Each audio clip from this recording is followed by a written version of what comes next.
Good morning, dear students. Today we will learn how operating system do process scheduling.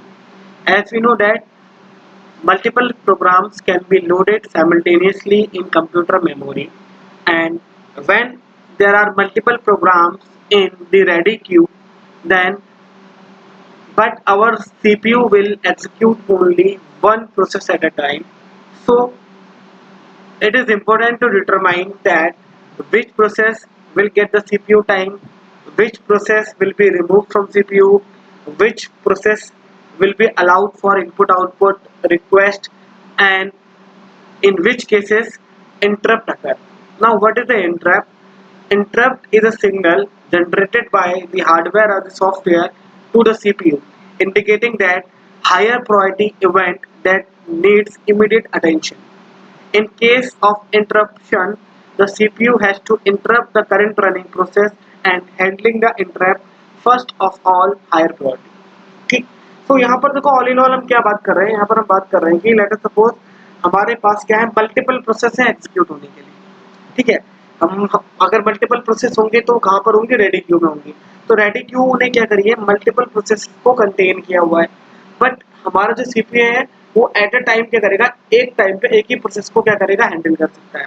ठीक है, तो यहाँ पर अगर सीपीयू एक टाइम पे एक ही प्रोसेस को हैंडल कर रहा है और हमारे पास मल्टीपल प्रोसेस रेडी है एग्जीक्यूट होने के लिए, तो क्या क्या प्रॉब्लम आएंगी वहां पर। पहली प्रॉब्लम होगी कि हम किस प्रोसेस को सीपीयू प्रोवाइड करें, किस प्रोसेस से सीपीयू को रिमूव करें, किस प्रोसेस को हम इनपुट आउटपुट का एक्सेस प्रोवाइड करें, और किस प्रोसेस को हम क्या करें, इंटरप्ट करें ना। अब इंटरप्ट क्या होता है, इंटरप्ट एक ऐसा सिग्नल है जो हार्डवेयर या सॉफ्टवेयर जनरेट करता है जब कोई हायर प्रायोरिटी का कोई इवेंट अकर होता है। अब लेट अस सपोज तो ऐसा सिनेरियो है कि प्रोसेस 2 एग्जीक्यूट हो रही है और उसके बाद एक प्रोसेस 3 आती है, और जैसे ही प्रोसेस 3 आती है तो प्रोसेस 2 को हम इंटरप्ट कर देते हैं, प्रोसेस 2 को हम रोक देते हैं और हम उसको वेटिंग में डाल देते हैं, और अभी वो कंप्लीट नहीं हुई है प्रोसेस 2, और उसके ऐसा भी कुछ आपकी उसकी रिक्वायरमेंट नहीं कि इसको रोकना पड़े,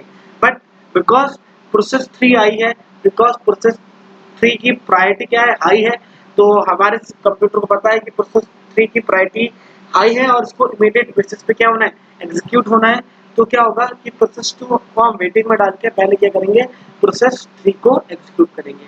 अगर इस तरह का सिनेरियो बनेगा तो वो उस तरह क्या बोलेंगे, इसको इंटरप्ट बोला जाएगा। ठीक है, अब ऐसा जनरली होता क्या है, अब सिंपल सा एग्जांपल अगर मैं आपको दूं, अगर आप अपने हेडफोन्स पे या आप जनरली भी कोई म्यूजिक सुन रहे हो या आप कोई वीडियो देख रहे हो और आपको इमीडिएट कोई कॉल आती है, ठीक है, अभी आपका म्यूजिक एंड नहीं हुआ, अभी आपकी जो है वीडियो एंड नहीं हुआ, और जैसी कॉल आती है तो क्या होता है, आपकी कॉल आपकी शो होती है और जो वीडियो है और जो आपका जो ऑडियो है वो क्या हो जाता है, पॉज हो जाता है, वो रुक जाता है, बट पहले क्या होती है, आपकी कॉल आती है। तो बिकॉज ऐसा क्यों होता है, बिकॉज जो कॉलिंग है तो उसकी प्रायोरिटी क्या होती है, हाई होती है, और जो आपका वीडियो है या आपका जो ऑडियो है, ठीक है, उसकी प्रायोरिटी क्या होती है, कम होती है। और उससे अगर हाई प्रायोरिटी का अगर कोई भी अगर इंस्ट्रक्शन आएगा, उससे हाई प्रायोरिटी का कोई भी अगर प्रोसेस आएगी तो जो करंट रनिंग प्रोसेस है वो इंटरप्ट हो जाएगी, और जो हाई प्रायोरिटी की जो हमारी प्रोसेस है वो पहले एग्जीक्यूट होगी, उसके बाद क्या होगी, जो लोअर प्रायोरिटी की हमारी जो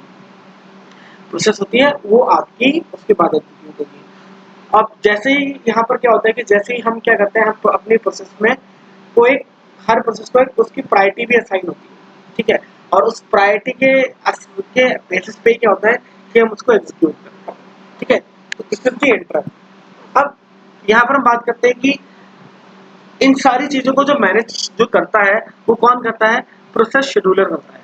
ठीक है, ये जो प्रॉब्लम हो रही है कि सीपीयू कब देना है, कब रिमूव करना है, कब इनपुट आउटपुट का एक्सेस देना है, कब इंटरप्ट देना है, ये डिसाइड कौन करता है, ये डिसाइड करने का काम किसका है, प्रोसेस शेड्यूलर का है। अब प्रोसेस शेड्यूलर इन सारे टास्क को करने के लिए कुछ एल्गोरिदम्स का यूज करता है। जैसे यहाँ पर क्या है, फर्स्ट एल्गोरिदम है FCFS, first come first serve. नाम ही बता रहे हैं कि जो प्रोसेस पहले आएगी उसको पहले सीपीयू मिलेगा। सेकंड है राउंड रॉबिन शेड्यूलिंग। यहाँ पर क्या होता है कि हम हर प्रोसेस को क्या करते हैं, इक्वल अमाउंट ऑफ टाइम दे देते हैं। जैसे मेरे पास पहली प्रोसेस आई, मैंने इसको 2 सेकंड का टाइम दे दिया, फिर दूसरी प्रोसेस को भी 2 सेकंड का टाइम दे दिया, तीसरी प्रोसेस को भी मैंने 2 सेकंड का टाइम दे दिया। अब हर प्रोसेस को 2-2 सेकंड का टाइम यहाँ पर मिलेगा। अगर इन केस ऐसा होता है कि कोई भी प्रोसेस 2 सेकंड में एग्जीक्यूट नहीं होती, 2 सेकंड में कंप्लीट नहीं होती, तो क्या होगा, वो वेटिंग पर जाएगी। जैसे कि प्रोसेस 1 को एग्जीक्यूट होने के लिए 4 सेकंड चाहिए, ठीक है, लेकिन हमने क्या किया है, ठीक है, जैसे मैंने आपको यहाँ पर बता दिया, प्रोसेस 1 को कंप्लीट होने के लिए 4 सेकंड चाहिए, प्रोसेस 2 को कंप्लीट होने के लिए 6 सेकंड चाहिए, और प्रोसेस आपकी 3 को कंप्लीट होने के लिए मेरे आपको 3 सेकंड चाहिए, ठीक है। और हमने यहाँ पर जो राउंड रॉबिन में जो हमारा टाइम इंटरवल डिसाइड किया है वो 2 सेकंड डिसाइड किया है। अब होगा क्या, प्रोसेस 1 सीपीयू के बाद जाएगी, प्रोसेस 1 को एग्जीक्यूट होने के लिए कितने चाहिए, 4 सेकंड चाहिए, बट हमारा इंटरवल क्या कर रहा है, राउंड रॉबिन के अकॉर्डिंग उसको 2 ही सेकंड मिलेंगे, और 2 सेकंड जितना भी एग्जीक्यूट होगा, जितना भी अपना काम होगी वो परफॉर्म करेगी 2 सेकंड में, और 2 सेकंड के तुरंत बाद वो वेटिंग में चली जाएगी और प्रोसेस 2 आ जाएगी। प्रोसेस 2 को कंप्लीट होने के लिए कितने चाहिए, 6 सेकंड चाहिए, तो अब क्या होगा, वहां पर वो 2 सेकंड एग्जीक्यूट होगी, फिर क्या आ जाएगी, मेरी वेटिंग में आ जाएगी। अब प्रोसेस 3 को एग्जीक्यूट होने के लिए 3 सेकंड चाहिए, अगेन इसको 2 सेकंड मिलेंगे, और ये दोबारा क्या आ जाएगी, वेटिंग में आ जाएगी। फिर अगेन किसका नंबर आएगा, प्रोसेस 1 का नंबर आएगा, प्रोसेस 1 को 4 सेकंड चाहिए थे, 2 सेकंड हमने पहले दे दिए, अब वो 2 सेकंड एग्जीक्यूट होके वो क्या हो जाएगी, फिनिश हो जाएगी। फिर क्या होगा, प्रोसेस 2 आएगी, प्रोसेस 2 को 6 सेकंड चाहिए थे, तो 2 सेकंड हमने दे दिए थे, 2 सेकंड एग्जीक्यूट होगी, फिर वो वेटिंग में आ जाएगी। फिर आपकी प्रोसेस 3 आएगी, उसको 1 सेकंड चाहिए, वो 1 सेकंड एग्जीक्यूट होकर टर्मिनेट हो जाएगी। फिर यहाँ मेरे पास सिर्फ एक ही प्रोसेस बची, वो है प्रोसेस 2, वो 2 सेकंड एग्जीक्यूट होगी और फिर वो टर्मिनेट हो जाएगी। तो इस तरह से हम क्या करते हैं, equal amount of time provide करते हैं। मैंने 2 सेकंड काफी बड़ा टाइम आपको बता दिया। ये जो स्विचिंग होती है वो क्या होती है, मिली सेकेंड में होती है, वो इतनी फास्ट होती है कि हमारा जो ब्रेन है उसको रिकॉग्नाइज नहीं कर पाता, ठीक है। अब जो थर्ड आती है वो होती है sorted job first, means sorted job next, means अगर हमारे पास 3 प्रोसेस हैं, एक प्रोसेस को एग्जीक्यूट होने के लिए 4 सेकंड चाहिए, दूसरी को 6 चाहिए, तीसरी को 2 चाहिए, तो पहले क्या होगी, प्रोसेस 3 एग्जीक्यूट होगी, बिकॉज उसको एग्जीक्यूट होने के लिए कम टाइम चाहिए, ठीक है। फिर उसके बाद 4 सेकंड चाहिए, वो वाली प्रोसेस एग्जीक्यूट होगी, फिर उसको 6 सेकंड चाहिए, उसको वो वाली प्रोसेस एग्जीक्यूट होगी। इट मीन जिस प्रोसेस को एग्जीक्यूट होने के लिए जितना कम टाइम चाहिए वो प्रोसेस क्या होगी, पहले एग्जीक्यूट होगी। तो इस तरह से और भी बहुत सारी एल्गोरिदम्स हैं जिनका यूज प्रोसेस शेड्यूलर कर सकता है इन सारी चीजों को डिसाइड करने के लिए। तो this is all about the scheduling algorithms. Now next हम बात करते हैं प्रोसेस शेड्यूलिंग क्यूज की। तो ये क्या होती है, 3 क्यूज होती है, job queue, ready queue and device Q. Job queue मतलब जितनी भी हमारी प्रोसेस होती है सारी की सारी प्रोसेस कहाँ पर आती है, मेरी जॉब क्यू में आती है। रेडी क्यू, जो भी हमारी प्रोसेसेस रेडी स्टेट में है वो सारी की सारी किसके अंदर आएंगी, मेरी रेडी क्यू के अंदर आएंगी। डिवाइस क्यू, जो भी मेरी प्रोसेस वेटिंग आपकी स्टेट में होंगी वो सारी की सारी किसमें आएंगे, मेरी डिवाइस क्यू पे आएंगी। जो भी क्या किसके लिए वेट कर रही है, इनपुट आउटपुट डिवाइसेस के लिए वेट कर रही है, वो हमारी डिवाइस क्यू पे आएंगी। जो भी रेडी क्यू में वेट कर रही है, जो रेडी स्टेट में वेट कर रही है, वो रेडी क्यू में आएंगी। और जितनी भी सारी की सारी प्रोसेस है वो सारी की सारी किसमें आएंगी, जॉब क्यू पे मेरी आएंगी, ठीक। और जैसे ही किसी भी आपकी किसी भी मेरी जो प्रोसेस की स्टेट चेंज होगी तो उसकी जो क्यू होगी वो भी क्या हो जाएगी, मेरी अपडेट हो जाएगी, ठीक है। पुरानी वाली क्यू आपके अनलिंक होके जो करंट क्यू होगी वो उसमें मूव कर जाएगी। नाउ नेक्स्ट जो टास्क है ऑपरेटिंग सिस्टम का है वो है memory management. Now memory management हर तरह से जो मेमोरी का मैनेजमेंट है, जैसे कि it keeps of each and every memory location regardless of either it is allocated और टू सम प्रोसेस और इट इज फ्री। चाहे फ्री मेमोरी लोकेशन हो चाहे एलोकेट हो, सबके सब को मॉनिटर कौन करता है, ऑपरेटिंग सिस्टम करता है। It checks how much memory is allocated to the process and how much is to be allocated। ये भी डिटरमाइन करता है कि एक प्रोसेस को कितनी मेमोरी की रिक्वायरमेंट है और उसको कितनी एलोकेट हुई है, ठीक है। उसको भी मैनेज करने का काम करता है, उसको भी मॉनिटर करने का काम करता है। Decided which process will get the memory at what time, कौन सी प्रोसेस को कब किस टाइम पे मेमोरी प्रोवाइड करनी है ये डिसाइड करने का काम इसका मेमोरी मैनेजमेंट का है। keeps track of whenever some memory gets free or unallocated and correspondingly it updated the available memory allocated to the memory। अब जैसे कोई भी प्रोसेस आई, रेडी क्यू में आई, सीपीयू ने उसको एग्जीक्यूट किया और एग्जीक्यूट करने के बाद टर्मिनेट हो गई। टर्मिनेट जैसी होगी तो क्या हो जाएगी, जो भी उसको मेमोरी मिली होगी वो मेमोरी क्या हो जाएगी, मेरी फ्री हो जाएगी। तो उन सारी जो मेमोरी जो फ्री हो रही हैं उन सबको भी मैनेज करने का काम किसका है, हमारा मेमोरी मैनेजमेंट के अंदर आता है। ठीक है, और लास्ट पॉइंट है safety of data in the memory allocated to the process so that other running process do not get hold on this data. ठीक है, तो मतलब सिक्योरिटी का भी ध्यान रखता है आपका जो भी मेमोरी हम एलोकेट करें उसकी सिक्योरिटी को भी क्या करता है, मेजर करने का काम होता है मेमोरी मैनेजमेंट। ठीक, अब यहाँ पर मेमोरी मैनेजमेंट के लिए हम कुछ टेक्निक्स यूज करते हैं। फर्स्ट टेक्निक है single memory allocation. Single memory allocation क्या होती है, ये one of the simplest memory management technique है। इसमें क्या होती है कि जितनी भी हमारी फ्री मेमोरी होती है वो हम एक सिंगल प्रोसेस को दे देते हैं। ठीक है, तो इसे बता रहा है it is the simplest memory management technique in which the available free memory is allocated to a single application at a time. Single application को हमने क्या करती है, जितनी भी फ्री मेमोरी है उसको एलोकेट कर दी। It means that only one application at run at a time and other application will get hold of memory only after the running application is over। अब यहाँ पर देखो जितने भी फ्री मेमोरी थी हमने सारी की सारी क्या दे दी, एक सिंगल एप्लीकेशन को दे दी। तो जो बाकी अदर एप्लीकेशन है उसको अगर हमें एग्जीक्यूट कराना है तो उसके लिए तो मेमोरी बची ही नहीं। अब उनके लिए उनको मेमोरी कब मिलेगी, जो हमारी जो जो एप्लीकेशन है जब वो कंप्लीट हो जाएगी, जब वो कंप्लीट हो जाएगी तो मेमोरी को फ्री करेगी। तो जो वो मेमोरी फ्री होगी वो मेरी क्या करेगी, सेकंड एप्लीकेशन को प्रोवाइड हो जाएगी। तो यहाँ पर इसका सबसे बड़ा ड्रॉबैक क्या है कि यहाँ पर जो एक एप्लीकेशन को सारी हम मेमोरी प्रोवाइड कर देते हैं तो बाकी जो अदर एप्लीकेशन है उसको मेमोरी के लिए वेट करना पड़ता है। तो इसका जो सोल्यूशन निकला वो निकला पार्टीशन एलोकेशन। नाम ही बता रहा है कि यहाँ पर हम क्या करते हैं, मेमोरी के क्या करते हैं, पार्टीशन कर देते हैं। ठीक है, और हम क्या करते हैं उस जो पार्टीशन होता है वो कॉन्टिन्यूस एरिया पे होता है। जैसे अगर लेट अस सपोज मैंने एक मेमोरी के 12 भाग कर दिए तो जो मेमोरी एलोकेशन होगा कॉन्टिन्यूस होगा। जैसे पहली प्रोसेस को मैंने 1 से 4 दे दी, आपके पार्टीशन दे दिए, सेकंड को मैंने 6 से 8 दे दिए, थर्ड को मैंने 9 से 12 दे दिए। तो एक कॉन्टिन्यूस मेमोरी एलोकेशन यहाँ पर होता है और हम पार्ट्स में डिवाइड करते हैं। और जैसे लेट अस सपोज यहाँ पर हम मल्टीपल प्रोसेस एग्जीक्यूट कर रहे हैं, पहली प्रोसेस को हमने 4 पार्टीशन दे दिए, सेकंड वाली को भी 4 दे दिए, थर्ड वाली को भी दे दिए, 4 पार्टीशन दे दिए। तो यहाँ पर ये आप यूज कर सकते हैं पार्टीशन एलोकेशन।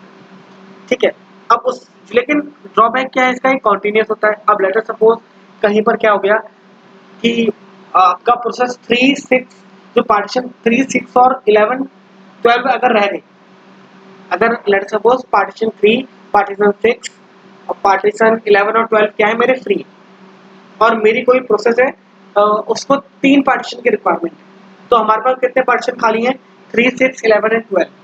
बट हम वहां पर उसको एलोकेट नहीं कर सकते बिकॉज 3, 6, 11 और 12 क्या है, एक कॉन्टिन्यूस मेमोरी नहीं है, वो क्या है आपके बिट्स एंड पीसेस में। तो अगर इस तरह की सिचुएशन आएगी तो वहां पर पार्टीशन एलोकेशन जो टेक्निक है वो वहां पर क्या हो जाएगी, फेल हो जाएगी। बिकॉज वो कॉन्टिन्यूस मेमोरी एलोकेशन है, उसको जो फ्री मेमोरी है वो एक कॉन्टिन्यूस वे पे चाहिए, वो इस तरह से बिट्स एंड पीसेस में डेटा को स्टोर नहीं कर सकती। तो इस प्रॉब्लम से ओवरकम करने के लिए नॉन कॉन्टिन्यूस मेमोरी एलोकेशन के लिए हम 2 टेक्निक यूज करते हैं। एक होती है मेरी पेज मेमोरी मैनेजमेंट, एक होती है सेगमेंट मेमोरी मैनेजमेंट। दोनों क्या होती है मेरी नॉन कॉन्टिन्यूस होती है। यहाँ पर हम 3, 6, 11, 12 का यूज कर सकते हैं। मेमोरी को यूज करने के लिए दोनों में क्या डिफरेंस होता है कि ये जो पेज मेमोरी मैनेजमेंट होता है वो फिक्स साइज के हम उसको ब्लॉक में डिवाइड करते हैं, जिसको हम फ्रेम बोलते हैं। ठीक है, तो इन page memory management the memory is divided into fixed size unit called page frame और सिंपली पेज। यहाँ पर हम क्या कर रहे हैं, मेमोरी को पहले हमने मेमोरी को पार्टीशन में डिवाइड किया था, बट यहाँ पर हम क्या कर रहे हैं, मेमोरी को पेज में डिवाइड कर रहे हैं। ठीक है, और वो पेज के होते हैं फिक्स साइज के होते हैं। ठीक है, वो चेंज नहीं हो सकते। ओके, और ये नॉन कॉन्टिन्यूस होती है मेमोरी मैनेजमेंट। सेगमेंट भी आपकी नॉन कॉन्टिन्यूस होती है, बट यहाँ पर जो सेगमेंट हम डिवाइड करते हैं, यहाँ पर भी हम रीड कर लेते हैं। In this memory management technique memory is divided into logical unit called segment. यहाँ पर भी हम मेमोरी को किस में डिवाइड कर रहे हैं, सेगमेंट में कर रहे हैं। बट ये जो सब सेगमेंट होते हैं वेरिएबल लेंथ होते हैं, हम इसको वेरी कर सकते हैं, बार बार इसको क्या कर सकते हैं, इसके साइज को चेंज कर सकते हैं। बट वहां पर जो पेज मेमोरी मैनेजमेंट है, वो जो पेज होता है वो फिक्स साइज का होता है, जो पेज का साइज है हम उसको चेंज नहीं कर सकते, पर सेगमेंट के साइज को क्या कर सकते हैं, हम चेंज कर सकते हैं। ठीक, तो ये आपका बेनिफिट होता है सेगमेंट मेमोरी मैनेजमेंट। ये डिफरेंस होता है पेज मेमोरी मैनेजमेंट और सेगमेंट मेमोरी मैनेजमेंट का डिफरेंस है। दोनों क्या होते हैं, नॉन कंटिन्यूस होते हैं, बट पेज मेमोरी मैनेजमेंट में क्या हो रही है, मेमोरी आपकी फिक्स साइज के यूनिट में आपकी डिवाइड हो रही है, इसको हम पेज बोलते हैं। बट जो यहाँ पर सेगमेंट मेमोरी मैनेजमेंट में क्या होती है, मेमोरी हमारी डिवाइड होती है वेरिएबल साइज यूनिट में, इसको हम सेगमेंट बोलते हैं। ठीक है, फर्क क्या है, फिक्स और वेरिएबल का फर्क है, बस आपका ये फर्क है। फिर नेक्स्ट आता है इनपुट एंड आउटपुट मैनेजमेंट, जो कि लास्ट आपका टास्क है। सिंपल सी बात है कि इनपुट आउटपुट आपके पास एक ही कीबोर्ड और एक ही माउस है और एक ही आपके पास मॉनिटर है, बट आपकी मल्टीपल प्रोसेस को रिक्वायरमेंट होती है माउस की, कीबोर्ड की, मॉनिटर की। तो एक टाइम पर तो एक ही प्रोसेस को मिल सकता है, तो उसके लिए हमें क्या करना पड़ता है, इन सारी इनपुट आउटपुट डिवाइस को क्या करना पड़ता है, मैनेज करना पड़ता है। और इसके लिए हमारे पास क्या होता है, इनपुट आउटपुट मैनेजर होता है जिसको मैनेज करता है। अब इनपुट आउटपुट मैनेजर क्या काम करता है, the input output manager sends the input output request to the physical device and upon receiving the response from the device it passes the received response to the process। अब let us suppose किसी भी process को किसी input output device की requirement, ठीक है, तो operating system क्या करेगा, फर्स्ट ऑफ ऑल पहले प्रोसेस जो करेगी, जो प्रोसेस अपनी जो रिक्वेस्ट है वो किसको सेंड करेगी, इनपुट आउटपुट मैनेजर को सेंड करेगी, बोलेगी कि मुझे क्या है, इनपुट आउटपुट डिवाइसेस की रिक्वायरमेंट है। तो ये जो रिक्वेस्ट है हमारी प्रोसेस ने किसको सेंड करी, इनपुट आउटपुट मैनेजर को करी। अब इनपुट आउटपुट मैनेजर ये रिक्वेस्ट किसको ट्रांसफर करेगा, जो हमारा एक्चुअल हार्डवेयर है, हमारा एक्चुअल कीबोर्ड और माउस को क्या करेगा, ट्रांसफर कर देगा। अब हमारा जो कीबोर्ड और माउस है वो क्या करेगा, उसको एक रिस्पांस प्रोवाइड करेगा। वो रिस्पांस किसको सेंड करेगा, इनपुट आउटपुट मैनेजर को करेगा, और इनपुट आउटपुट मैनेजर क्या करेगा, उस रिस्पांस को किसके पास पास करेगा, प्रोसेस के पास पास करेगा। तो ये एक मीडिएटर काम की तरह काम कर रहा है between the process and hardware, जो कि हमारा हार्डवेयर है, चाहे वो कीबोर्ड हो चाहे वो माउस। ठीक है, तो this is how our operating system manage input and output devices. So that's it for today, student. This is all about the operating system, and now insight into program execution chapter is finished. From our next class we will start the new chapter. Thank you, student, and keep learning.